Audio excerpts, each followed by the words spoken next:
살롬. 하나님의 평강이 당신의 삶에 가득하기를 기도합니다.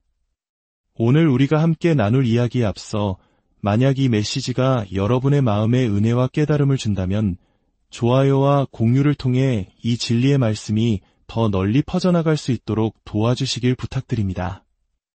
여러분의 작은 행동이 누군가에게는 큰 영적인 도움이 될 수 있습니다. 주님의 이름으로 축복합니다. 최근 미국 기독교계의 거목으로 불리던 존 맥아더 목사님이 세상을 떠났다는 소식이 전해졌습니다.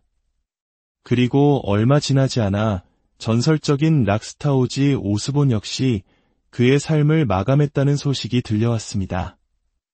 아마 많은 분들이 의아해하실 겁니다. 어떻게 한 명은 평생 강단에서 하나님의 말씀을 선포한 목회자이고 다른 한 명은 세상의 반항과 어둠을 상징하던 락스타인데 이 두 사람의 이름을 한 문장 안에서 함께 언급할 수 있는 것일까요? 한 사람은 수많은 사람 앞에서 성경을 가르치며 거대한 영향력을 행사했습니다. 다른 한 사람은 무대 위에서 알아들을 수 없는 소리로 노래하며 수백만 명을 열광시켰죠. 너무나도 다른 삶을 산 두 사람입니다. 오늘 우리는 이 두 인물의 삶과 그들이 세상에 남긴 영향력을 통해 우리 신앙인들에게 있어 진정으로 위험한 것이 무엇인지 깊이 생각해보고자 합니다. 세상이 악하다고 손가락질하는 명백한 어둠일까요? 아니면 거룩한 옷을 입고 다가오는 미묘한 거짓일까요? 먼저 오지 오스본에 대해 이야기해 보겠습니다. 그는 어둠의 왕자라는 별명으로 불리며 파격적이고 때로는 사탄적인 이미지로 큰 논란을 일으킨 인물입니다.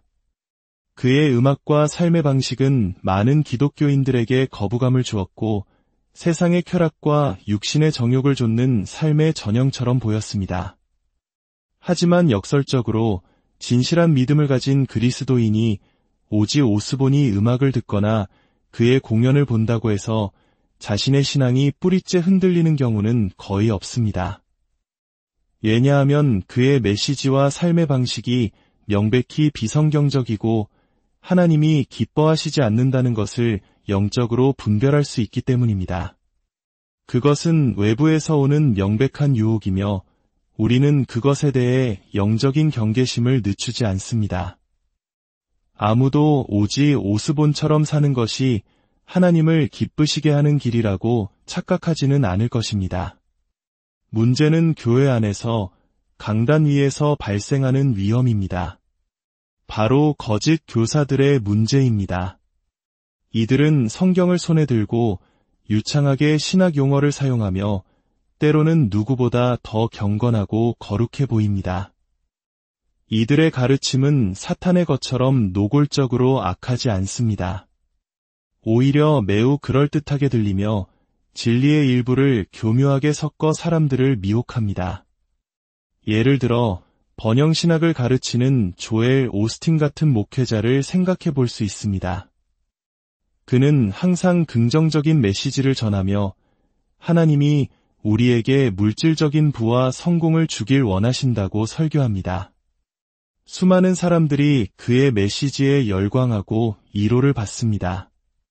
하지만 그의 가르침은 성경의 핵심인 죄의 문제, 회개, 십자가의 고난, 자기를 부인하는 제자의 삶을 외면하고 인간의 탐욕과 세속적인 성공을 기독교 신앙으로 포장하는 또 다른 형태의 육신의 정욕을 부추길 뿐입니다.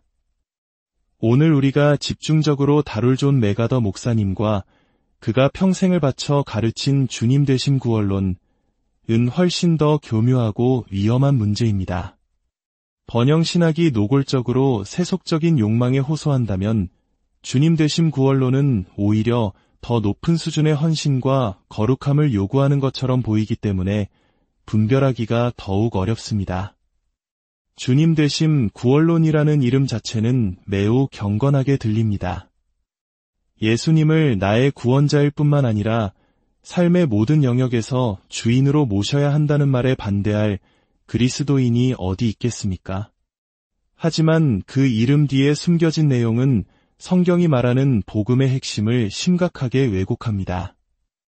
이 가르침의 핵심은 이것입니다. 구원을 받기 위해서는 예수님을 믿는 믿음만으로는 불충분하며 삶의 모든 영역에서 예수님께 완전히 순종하고 복종하는 행위가 반드시 뒤따라야만 한다는 것입니다. 만약 그 사람의 삶에서 거룩한 삶의 열매와 완전한 순종이 보이지 않는다면 그 사람은 애초에 구원받은 것이 아니라고 주장합니다. 즉, 우리의 행위와 순종이 구원의 조건이자 증거가 되어버리는 것입니다. 이것은 구원을 하나님의 전적인 은혜로 받는 선물이 아니라 인간의 노력과 행위로 획득하거나 유지해야 하는 과제로 만들어버립니다. 사도 바울이 에베소서 2장 8절과 9절에서 분명히 선포한 복음과 정면으로 배치됩니다. 너희는 그 은혜에 의하여 믿음으로 말미암아 구원을 받았으니 이것은 너희에게서 난 것이 아니요 하나님의 선물이라. 행위에서 난 것이 아니니 이는 누구든지 자랑하지 못하게 함이라. 세상의 모든 거짓 종교는 한 단어 행하라로 요약될 수 있습니다. 구원을 얻기 위해, 해탈하기 위해, 더 나은 존재로 환생하기 위해 무언가를 해야 한다고 가르칩니다. 그러나 기독교의 복음은 세상의 모든 종교와 근본적으로 다릅니다. 기독교의 복음은 단 하나의 단어, 다 이루었다로 요약됩니다. 이것은 예수 그리스도께서 십자가 위에서 우리의 모든 죄값을 치르시고 구속 사역을 완성하셨다는 선포입니다. 우리는 우리가 무엇을 해야 해서 구원받는 것이 아니라 예수님께서 우리를 위해 이미 다 이루신 일을 믿음으로 받아들일 때 구원받습니다. 이것이 바로 은혜의 복음입니다.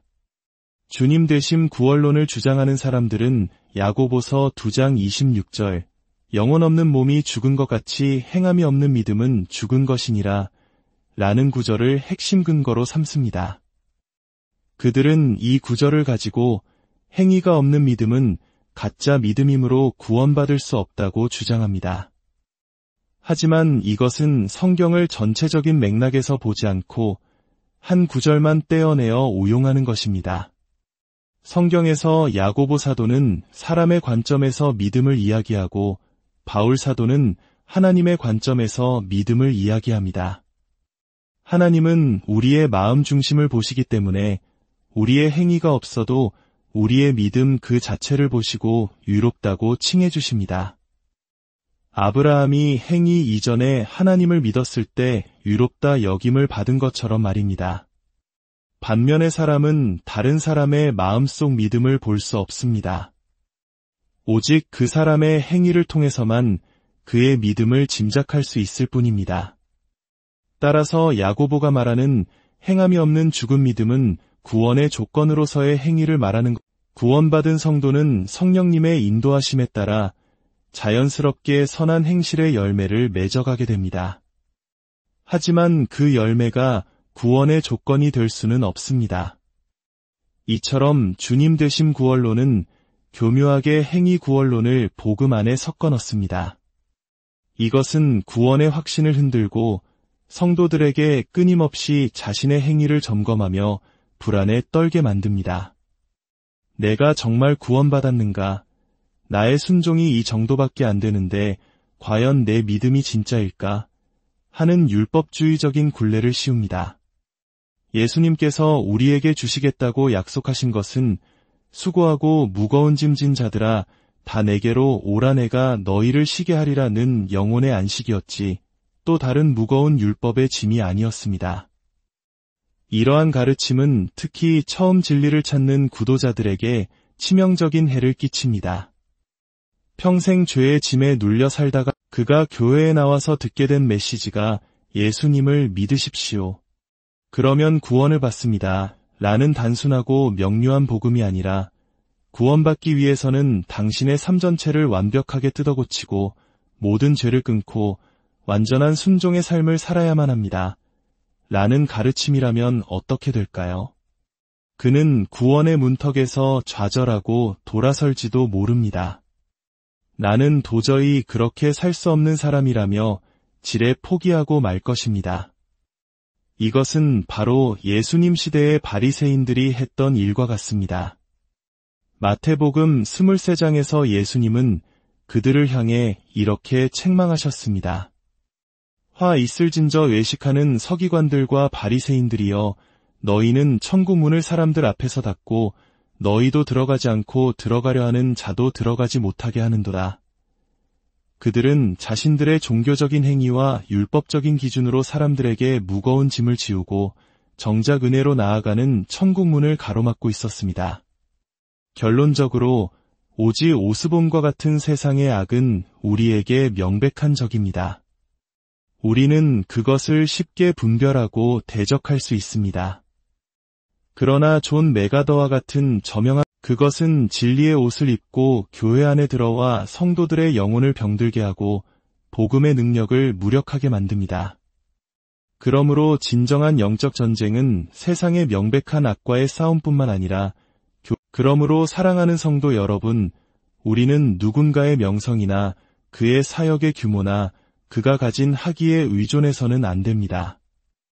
우리는 사도행전에 나오는 베레아의 성도들처럼 되어야 합니다. 그들은 사도 바울이 전하는 말조차도 그것이 과연 그러한가 하여 날마다 성경을 상고했습니다.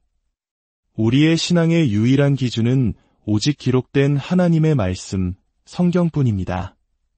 부지런히 말씀을 읽고 묵상하며 성령님께 분별의 영을 구하십시오.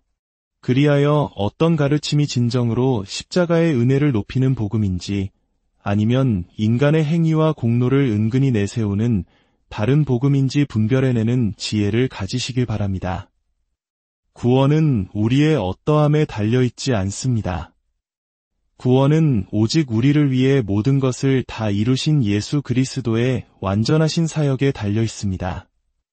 이 변치 않는 진리의 반석 위에 굳게 서서 주님이 주시는 참된 자유와 평안을 누리시는 저와 여러분, 주 예수 그리스도의 은혜와 평강이 이 말씀을 듣는 모든 분들의 삶과 가정 위에 영원히 함께 하시기를 기도합니다.